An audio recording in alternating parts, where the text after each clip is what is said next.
Balmy, that was Bonsoir, good. au revoir in the shell, bruh. Bonsoir, au revoir in the shell, bruh. I need a I drink. get an espresso martini. I was just gonna say that. It takes a lot to have a good travel partner in terms of compatibility, of scheduling, of how you want to spend money, of where you want to stay, of what you want to do, and of how you cultivate still this level of independence while traveling with someone. When you come on a trip with somebody you've never traveled with and you realize, like, not that you guys aren't compatible, but you aren't compatible right now, you're like, oh God, can I ever take a trip with this person again? You can't assume how someone's going to travel too, because a big question that comes to mind a lot when I travel is, do I become more myself or less myself in unfamiliar places? Yes, that's why traveling is so eye-opening, because not only are you getting to know a culture, but you're also getting to know more about yourself. It's confronting. Oh, yeah. Yeah. I mean, you don't just like visit a place, you visit yourself. For those who are deep enough to get it, But profound enough to not care. you're listening to Consciously Unconscious.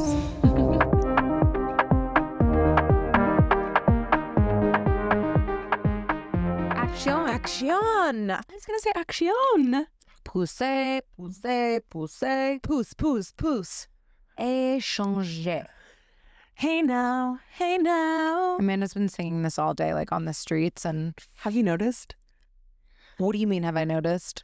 You know when something just plays in your head front free, Yeah. you don't realize you're like singing it all the time? That's facts. Yeah, that's Good Lizzie Baltimore for me.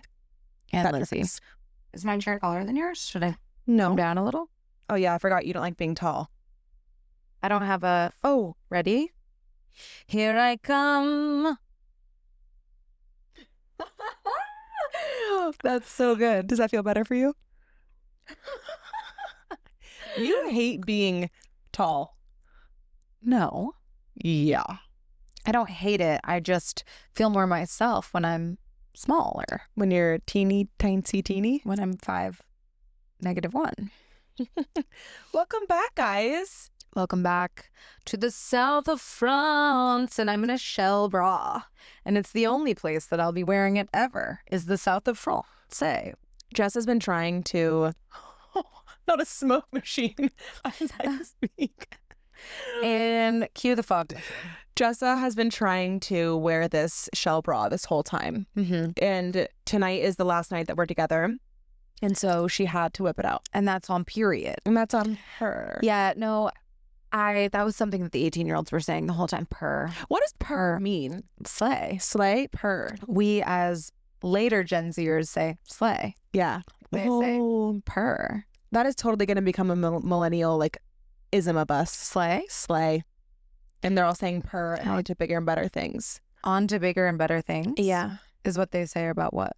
No, I'm just saying purr is bigger and better than the former. Right. Well, Right. purr slay. Purr slay. Slay. And we're so glad you could play on this episode. This is our last night together. Do we cry now or later? I don't cry ever. I'll cry for many reasons. The first time I'm going to be alone in 5 weeks. Yeah, how's it feel? I'm so ready. Yeah. Love you. Love having you here. So grateful for the entire experience. But baby girl needs to A, take a shit with no one listening. And B, just like be in my own energy bubble. And I'm ready. Yeah. For one day. And then It is a lot. I mean, it is jarring to go from living alone by yourself and living alone by yourself and then spending time with someone for a month. Yeah, totally. Yeah. Totally. And I think there's just so many different types of like independence that you experience with travel. And a big thing that I was missing during this trip was being independent while being alone. Yeah. Because you can also be really independent when you're with other people. Yeah. You can be independent in your actions, your thoughts, your emotions. But yeah, I have done so much solo travel in my life that like it was a whirlwind to do it with people again. But we've had so much fun. We had like a big conversation the other night about just the dynamic of traveling with someone, again, different types of independence. And We'll get into all things travel this episode, but we do want to start the episode by just taking a moment to acknowledge the fact that we are really in a space of privilege to be here right now. And I think something that we've been talking about is whether or not to verbalize and talk about the fact that it can feel really hard and really heavy and really just like out of touch and ignorant to be posting about our croissants and our time at these beach clubs and these boutique hotels while the world is struggling and it's heavy. And while we want to acknowledge our privilege and our gratitude for being able to be here, we also don't want to like dull our joy and our story, because that actually does help the world become a better place as well.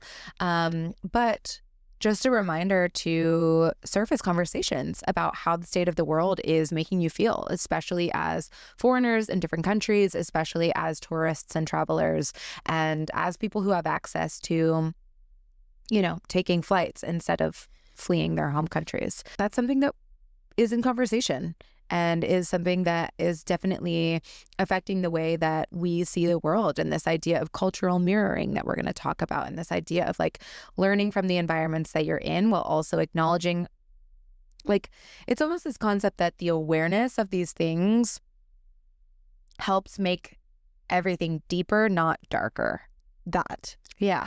I was going to say there's a big difference between empathy and then drowning with somebody. Mm-hmm. And I think that that's something that I've been noticing on social media. I think that we have this conversation a lot with social media where sometimes it can feel like false productivity, where you think that you're doing something by consuming all of this knowledge and consuming all of the things that are happening in the world. But then it just leaves you feeling so helpless and so hopeless for those people who are really, really struggling. And you're left sitting here like, well, what the fuck? Like, what am I supposed to do? I'm seeing all this happen, but then if I literally take myself out of my phone or the news and TV, my life is okay. I have my family near me. You have your day to day. And I think that it can be really helpful in moments to not allow yourself to spiral. Mm-hmm. Like there has to be a line. And I also do think it's helpful to look towards people in organizations that help you take action, right, whether it's on such a small scale. Like, what are small, tangible things that we can do to help? Sure. And one of my favorite things to do while traveling in order to support local and to support people feeling safe and secure is support small businesses. And we had a really fun experience last night at a small business. But before we get into that, we just want to wrap up by saying that there's absolutely this very, very fine line, which is different for everyone. Also understand that your individual perspectives and your unique scenario and experiences create this line. But there's a boundary of being informed and not ignorant about the world in order to consume information that is helpful to understand the reality of the darkness. But also that same line protects you and your like ability to not crumble as well. And so find your line. We're going to put some resources in the show notes below too. Absolutely. And I think we're committed to ensuring that we are joyous and generous and aware and present along the journey, because our joy helps as well. Yeah, while giving you a reprieve of a little entertainment. So back to regularly scheduled programming. We went to this place was it last night? Yeah. Oh, good God. I've been craving truffle pasti pusta the entire trip. Yeah, we got, well, when I first got here, there was a night, which we'll get into, where we were followed by this man.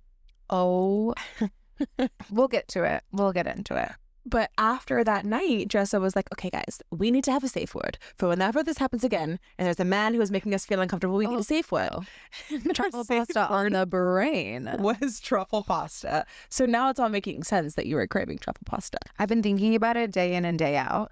And I've been waiting for the right opportunity to order it. There have been a few, but here's the thing. Do you ever have that one thing that you're craving often, and then you get to a restaurant and there's something that sounds better? Like, I know that I've been wanting truffle pasta for weeks, but then I get there and I'm like, the calamari, the ceviche, the fresh fish, I'm by the ocean, I'm here, I'm there. You also are just a foodie, so anything that is good is going to sound good to you. Merci beaucoup. Yeah. Yeah. Yes. So we go last night. We go. Yeah. It's okay? It's okay. Yeah, I say that now all the time. It's okay. It's okay. Merci. We go last night to this place called Cosi Cosi. Mm-hmm. If you are ever in The tri-state area. There's not states here. The tri-country area of France. Mm-hmm. You have to go to Cosi Cosi. It's this teensy tiny little pasta place. They specialize in pastas. That's basically the entire menu, obviously with some appetizers and limoncello. But we show up and they put us, poor things are having a hard time. I don't even think you should mention that part. Oh, well, anyways, there's scaffolding in one of the alleys that's really affecting business. Yeah, it wasn't a good seat, let's just say that. But guess what? Guess who was so accommodating and who was so flexible and willing to allow us to sit? Your owner. Precisely. He was amazing. He was so kind. He was We didn't just name him, realizing. No. We'll call him Monsieur. We didn't, but he was very accommodating to all of our drink orders, all of our food orders. And at one point, Amanda, after they cleared the plates from the melon and prosciutto appetizer, which was she said, I love these. He said, have one. Take it. Yeah, he literally gave her the plate. Told me to take the plate. He goes, I look the other way. I don't look. It was amazing. And this plate is my favorite plate ever now. And I will only be eating with this plate. So we first pocket a plate. Then the food comes out. We have the most divine truffle pasta. Amanda got like this seafood calamari thing. For once, I ordered better than someone else. Usually what happens is I get very overwhelmed. It's the paradox of choice. I always choose the wrong thing. And then I'm like looking around the table and I'm like, have you ever seen that skit that's like, let me get a bite of that? Let me get a bite of that. I'm joking. I was just recently introduced to this skit. And if that is not me. Lucas has shown me that skit many times. That is, yeah. Let me get it. I'm just kidding. No, seriously, let me get it. I'm joking. Yeah, that's me. And so last night I was like guarding my pasta with my fucking shield. I was like, don't even look at it. It's way better than yours. Anyways, we eat, we laugh, we chat, we chop it up, and then we go to pay our bill and we walk inside. The meal immediately got 10 times better post-consumption when you looked at the kitchen. It's 3 women in this probably like 7 by 7 square foot kitchen. Easy. And they are in these long dresses and heels. They're probably 60 to 70 years old. Tan. 3 French mamas absolutely chefing back there in their wedges, whipping it up dresses. And the kitchen is just like so DIY and so just like, there's pasta in this plastic container here. And it looks, it's professional. It's totally professional, but it is so a family-run business. He's like, yeah, I own this with my sister. For 15 years, I do this. It's amazing. And then we were just like, it was amazing. It was perfect, blah, blah, blah, blah, blah, blah. He was like, do you want some shots of limoncello? Yeah. So he gave us some shots of limoncello. I was like, God, this is the best shot. And he's like, you want more? Have more. He was just so giving and so generous. And yeah, it just felt so homey. That was the best pasta I've ever had in my life. Same. I don't even know what kind of pasta mine was. The big round, like thick ones. Insane. I still dream about it. I feel great too, by the way. I'm usually gluten and dairy free when I'm back home, but when I'm here, I eat everything and I feel incredible. Phantasmo. Yeah, the food is just phantasmo, might I say. Yep. Speaking of food, the other night we were out and about and we were all kind of hanging on by a thread. This was when Sid was still here, so it was 3 gals just parading through in our best dressed, even though one single thread. Because we had drank all fucking day at the beach club. One what? What'd you say? One single thread. Oh, I thought you said one single thread. It is what I said. One. Yeah, I was plastered at the beach club. That was the day that we got the most drunk. Yeah, because I accidentally, every single time Amanda and Sid would look away, I'd go all the way to her and I'd be like, 4 more pina coladas with extra shots at each of them. Yeah, and he was like, absolutely, that's $72 for one. Yep. I was like, let's just put it on the tab. So all of a sudden, roasting in the sun, drinking, I think we legitimately each had like 7 drinks that were like double shots each. 5. Whatever. I shouldn't count or see. We made friends with the people next to us about a baby. He was like, yeah, hold him. Boy, girl, don't hold the baby. And oh God, I mean, like, it's just one thing after the next when you travel. Like, he gave us this great recommendation for this, like, tasting restaurant that I think we talked about last episode. Did we ever talk about how, like, 7 people noticed us? Oh my God. Okay, so that was the day. That was the day where there were just vibes. There was something was in the ether. There was a magnetic energy that was just drawing people to us. Okay, so we tiptoe into this beach club again, feeling great. It's morning of, and so what was it called? Bocamar? Yeah, Bocamar. Okay, my favorite one so far, and I've hit every single beach club as I've been here for 6 weeks. We walk in, and we get our beach chairs, and the first thing I hear is Jessa. Turn around. It's a guy that I met a year and a half ago at a hostel in Thailand. And he's like, do you remember me? We met in Thailand. I'm like, yeah, I remember you. We used to ride in tuk-tuks together and go get noodles.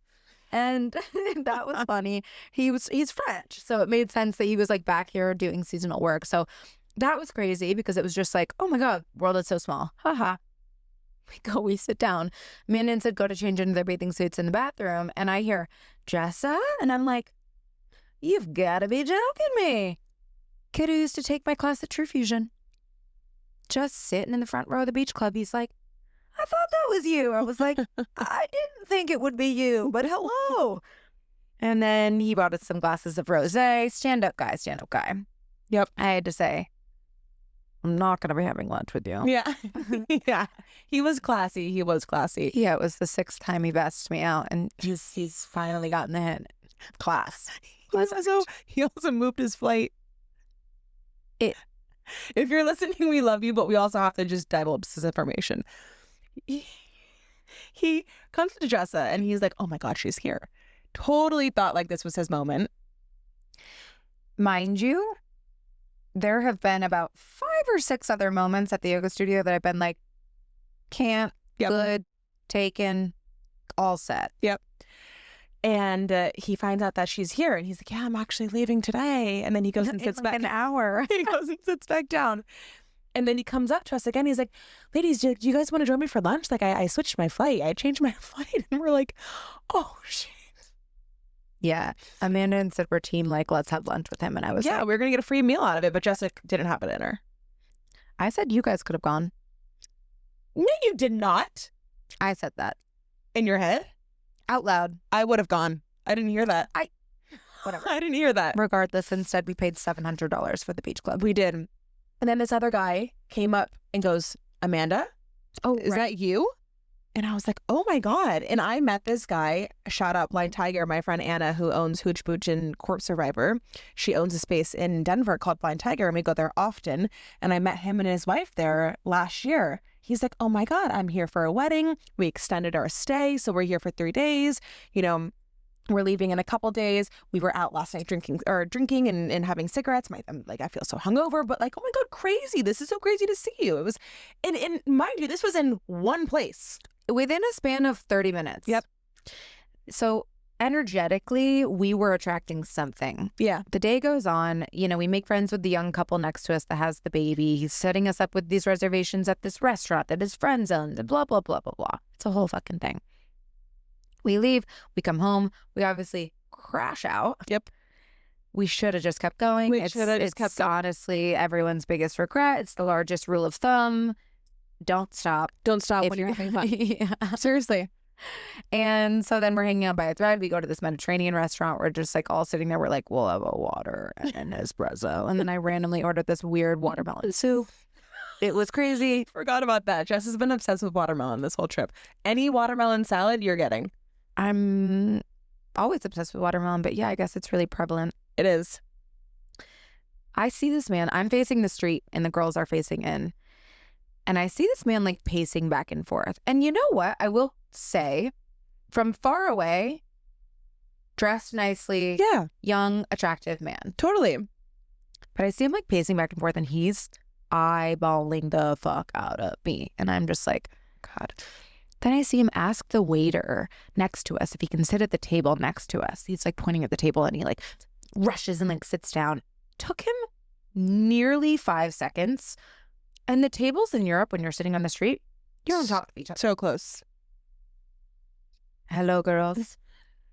What are you doing tonight? Can we practice my English with you? Would you like to hang out? I am all by myself. I have no friends, and I have lots of drugs in my apartment, and blah, blah, blah. And I'm an artist. And are you guys mermaids? Your eyes are so beautiful. Are they contacts? And he goes, oh, if you're a mermaid, I'm a pirate. You are spiritual as fuck.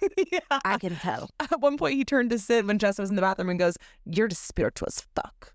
No, he was, girls, curly girls, energy was weird. We all dark, got the vibe. Sinister. Just like he had ulterior motives. Totally. And it was uncomfy, and he wouldn't take any hints. And granted, like, you're in those scenarios and you're just like, I think this is a really important concept to touch on too, because it's the shoulda, coulda, woulda, right? Like, when we leave, we were like, we should have just told him to fuck off. He was weird. Yep. And then when you're in those scenarios, fight, flight, fawn. Yeah, and also there's a part of you, I mean, we had been drinking all day, and something that I've been talking about with Jessa is like I can feel my intuition becoming stronger just like being on this trip and knowing what's like feeling my body energy shift and wondering if that's like a sign or if that's like a clue to something. And I think that whenever you travel, especially when it's a girls' trip, like, you want to meet people, you want to have fun, Totally. You want to talk to the locals, and you want, like, that's what makes it fun, is to be with people you love and know so well, meeting new people. Totally. And so you want to be fun, free, like, ooh, I'm gonna explore and meet people and just talk and chat it up. Yeah, and you're also like, is my energy off? Am I just like so Exactly. fucking tired and closed? Was it the 17 drinks that we had earlier, or is this actually like a weird fucker? It was the latter, Yep. because he asked us to hang out, and by the end of it, we were all like, no, we're gonna like go get some food somewhere else. So we get up, we go to the next place. Well, first he goes, where are you guys going to eat? And we stupidly told him. Mm-hmm. And I'm not gonna name names, but it wasn't me. we stupidly told him, and he goes, oh, that's my favorite restaurant. Convenient. Of course it's your favorite restaurant. Mm-hmm. We go to the next restaurant. It's probably my favorite restaurant too, to be honest. It was really fine. And we're sitting outside, and I fucking knew. First of all, I Reiki'd everyone and gave everyone like an energetic protection through their crown and their third eye. But I just knew. I knew this man was lurking. I knew he was around. I knew he was going to pop out the second that we stood up and paid the bill. And what happens? We pay the bill. We stand up, and I say out loud, if we see this man again, we immediately need to tell him to fuck off. Mm-hmm. I shit you not but 10 seconds later, 10 to 15 seconds, and we're like walking back into the square.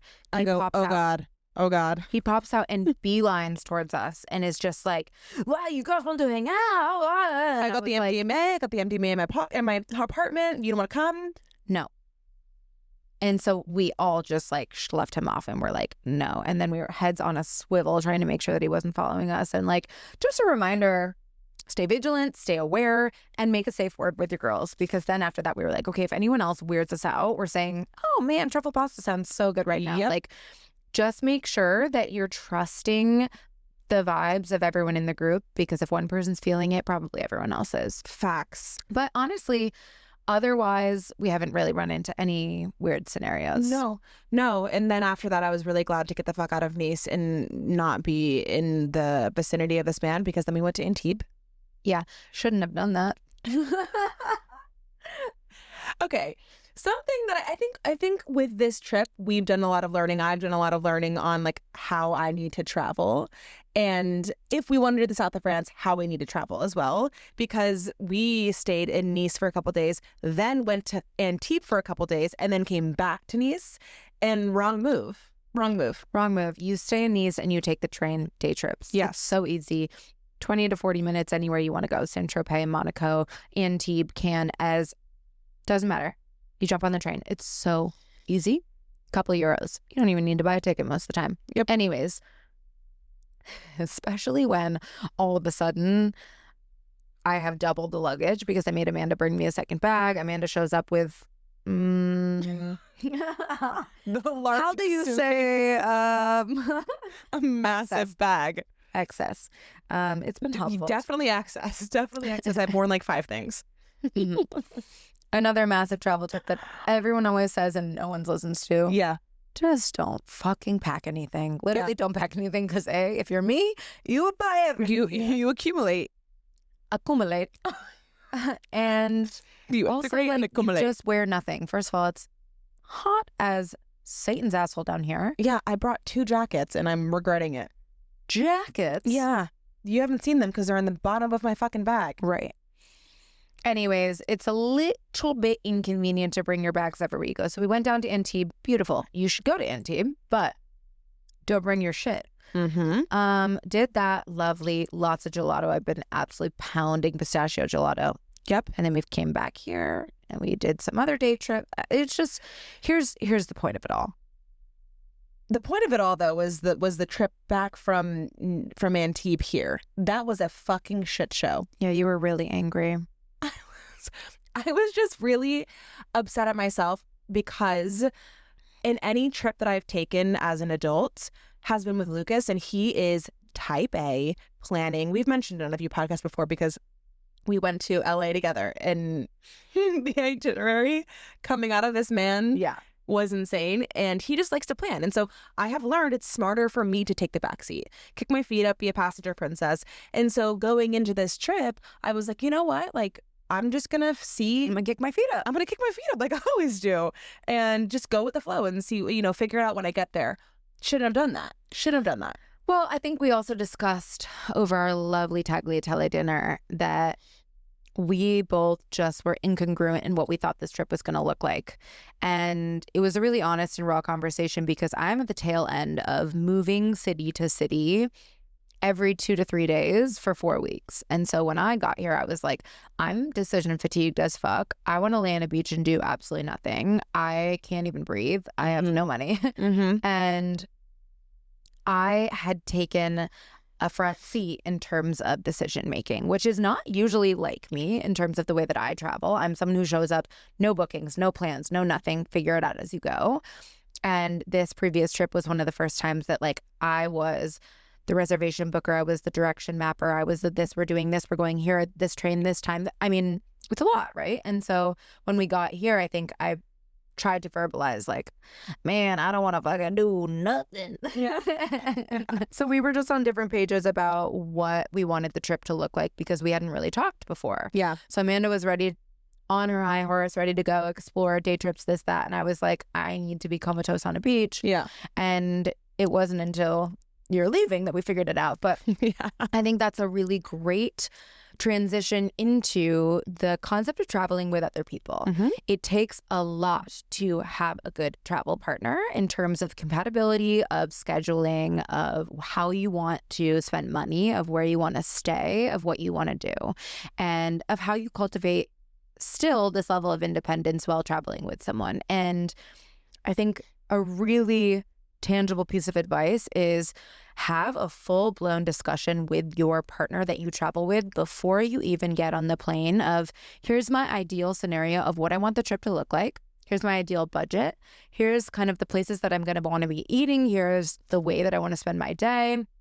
I envision myself spending some time alone in the morning and going for some walks, and then we can meet up or taking a yoga class, like whatever it is that you envision, verbalize that. Because if we had just done that before, we would have been so much more aligned on how to be productively spending our time versus walking 45 minutes, dragging our bags down cobblestone streets. And up 72 flights of stairs. No, embarrassed. Steep stairs. I feel like an American. So we got to the one in Nice, our second one, after we had to cancel the other one because it just wasn't, it was like we booked it like 30 minutes out of town. It was not ideal. We didn't look at it. We get here and it's actually such steep stairs, and the lady is like, girls, this is Nice. Oh no, it was an SNL skit. If you know anything about Old Town Nice, or just think of like Florence or Venice or somewhere like teensy. I mean, we're in a 200 square foot apartment. No fucking joke. And it's on the top floor. There's 5 flights of stairs. These stairs, I can barely fit a foot on. Like you have to walk like sideways down them. They are straight up. It's a 90-degree vert. It's a 3,400 square foot incline. And we It's also pitch black in the hallway, didn't mention. Yeah. Anyways, do you ever have those moments in your life where you're like, this is a skit. This is an SNL skit. Yep. This is a comedy skit. And it was just two American girls. Amanda was wearing these high heel boots. I can't. She's wearing these knee-high, brown, high-heeled boots. Yep. You heard it here first, folks. It was absolutely obscene that we walked 45 minutes, An hour, dragging our shit literally over cobblestones, just the wheels. My arms are so sore today too. I wanted to wear a ski mask. I was embarrassed. I was embarrassed. Yeah. Yeah, it was comical, but needless to say, I think that, well, it's funny too because we at dinner, like we didn't really say anything up until this moment, and there were a few, I think, bouts of like irritability between like me and Jessa, and just like moments of Jessa getting irritable, me getting irritable, me going mute, like yes, just not, which is rite of passage for when you travel, just so you know. Yes, and that's what I wanted to say, because I think that when you come on a trip with somebody you've never traveled with, and you realize like not that you guys aren't compatible, but you aren't compatible right now. Mm-hmm. You're like, oh God, can I ever take a trip with this person again? And I think that what was so good about us last night is something came up, and I was like, you're bothered by me. I feel like you're annoyed by me, and I'm like, I am. Yeah. And we just like got into it and talked about it, and were able to just be like, wow, okay, I think I was just really operating from a lens of things that I wanted to do and a vibe that I had versus what you had, and I wanted to be, accommodating to you, but we didn't voice these things. And so it was just purely a lack of communication. And I think in any relationship, any friendship, that really is what it boils down to. But I think that if we didn't have that conversation, it could have easily been being like, okay, we're not traveling again.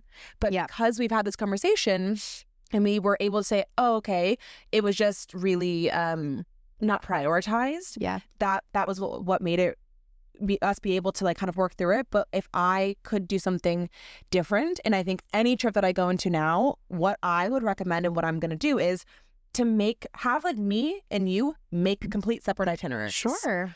And then come together and say, okay, here's what I want to do. Here's what you want to do. And where is there something? Yeah, is there something that I could compromise and do with you because, ooh, that sounds better? Or am I going to do this by myself? Or I think another really important thing about this is you can't assume how someone's going to travel too, because a big question that comes to mind a lot when I travel is, do I become more myself or less myself in unfamiliar places? Yes. And when you are in friendship and in partnership, even a romantic partner, with someone in your normal social circles, your normal routines, your normal careers and lives, you see a very specific version of that person, and maybe multiple in different, social scenarios. But when you travel, traveling really cracks you open. It brings all of your vulnerability, your emotions, your irritability, your like rawness, your realness to the surface, because you have to be so locked in and turned on, especially if you're traveling from place to place. If it's not just this like Lux, I'm on the beach getting served travel, mm-hmm. it really opens your eyes. It's this idea of mirroring with the culture that you're around. And so it's really difficult to come into a scenario with a travel partner with a preconceived notion of how you think they're going to travel. And, our relationship is fine at home. It's going to be great when we travel together. We're super similar. We have a great friendship. Mm-hmm. Because you get into these scenarios where, again, like, do you become more yourself or do you become less yourself? That's your own interesting answer. Yeah. Because I do think that was also a reason why I didn't plan anything. Because I was like, Jess and I have the same interests when it comes to activities. Like, why do we're just gonna want to do the same things? Why do I have to, But that is so interesting, the cultural mirroring of it all. Yeah. Yeah, I think it really provides you a space to, like we talk about often, take a look at your own morals and values, but also just what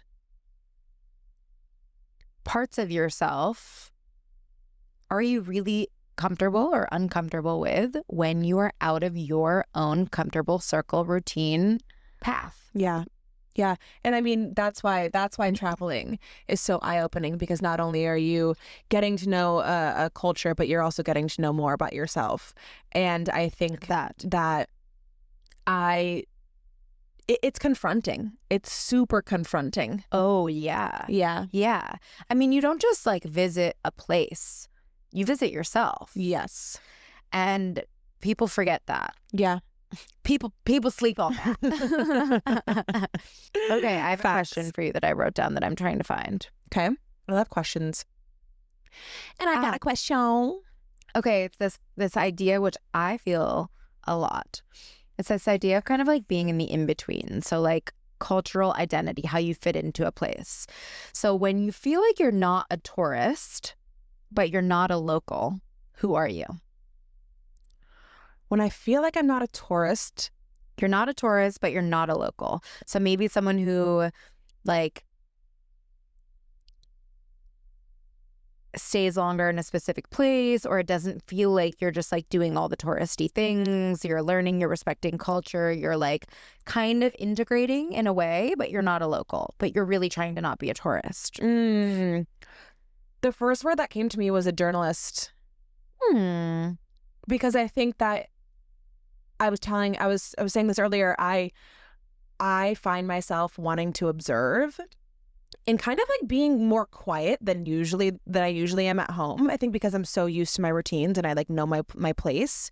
But here I don't really know my place, and I'm trying to take things in, and I'm trying to again be respectful, and I'm trying to see what other people are doing and what their behavior is. And I mean, the French are so different, and they have this really like cut and dry just like attitude. If I were here for 3 weeks, I would want to like ask the locals questions, be so curious, write more, and really take the sensory input that I'm getting and create output that probably is in the sense of like journals for me. So I think that journalist is like the word that comes to me. What about you? If I'm not, the first word that came to me was just like human.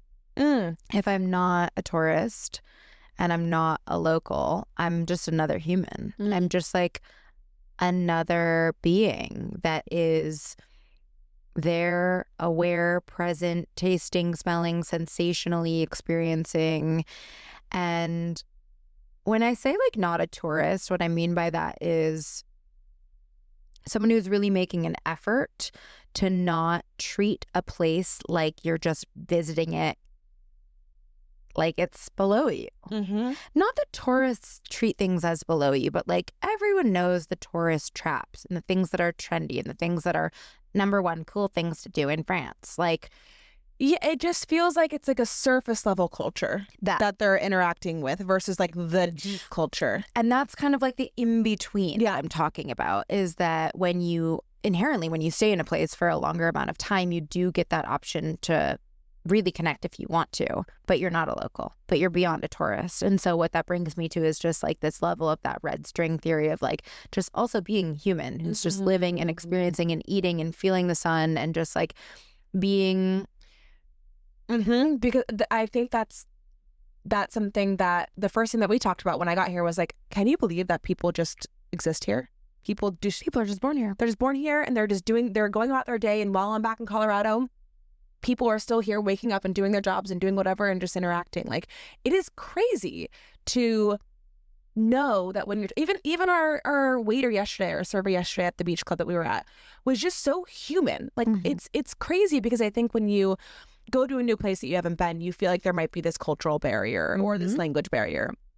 And then just to meet somebody who's from here who is literally just like you, you're like, this is wild. Totally. It's such a human experience. It's a human experience. It really is. And it gives you a macro perspective to get out of your micro problems. I love that. Yeah. So if you notice that we didn't have a beverage of the week in hand, it's because we're going to take you with us. We're going to take you out tonight. We're going to take you on a final night in France. I don't know what we're going to do. I don't know what we're going to say. But it's going to be good. So it's going to be juicy vibes. We're not expecting that one. Bonjour, mademoiselle. Bonsoir. Bonsoir, au revoir. Bonsoir. In the shell bra. Bonsoir, au revoir. In the shell bra. Loki, that was Bonsoir, good. au revoir. In the shell bra. Bonsoir, au revoir. In the shell bra. I get an espresso martini. I was just gonna sing that. Hey, we're on the same wavelength. Hey, now that we had a conversation about how to travel together. Hey. These are the stairs. MTV, welcome to our crib on the 7th floor. Don't worry, they keep going. Oh my god, my legs are so ashy. The ones leading through the door are the worst. Yeah. Oh, this is insane. You know you're in France when you see a bunch of cats everywhere. Particularly cats that are not afraid to yeet. Bonsoir in the shell, bra. So we're in Old Town Nice, and walking around is basically all you do.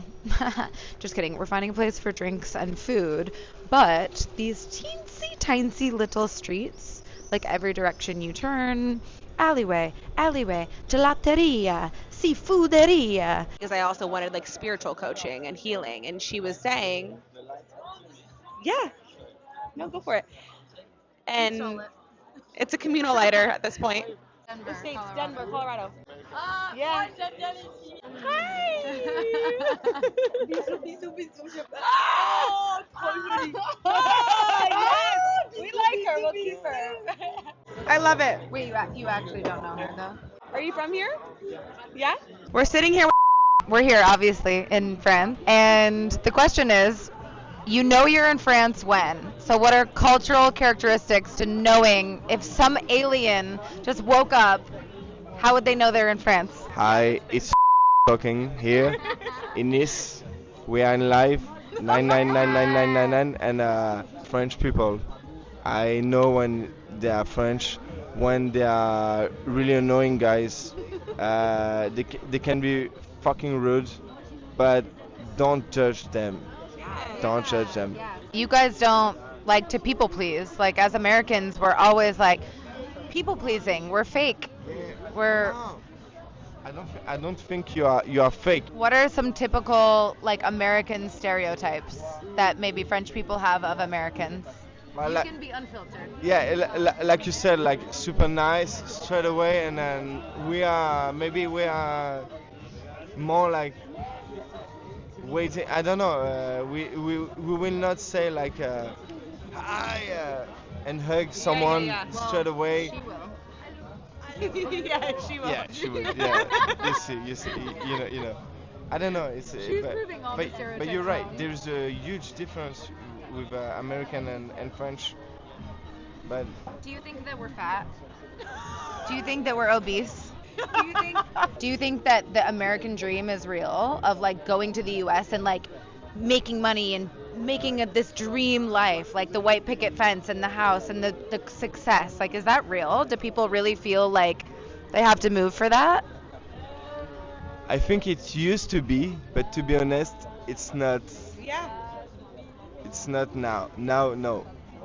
The American dream is more like a dream. Like you go to America, it's more like you're gonna enjoy it. But for the money, economic, no way. We can make way more money here.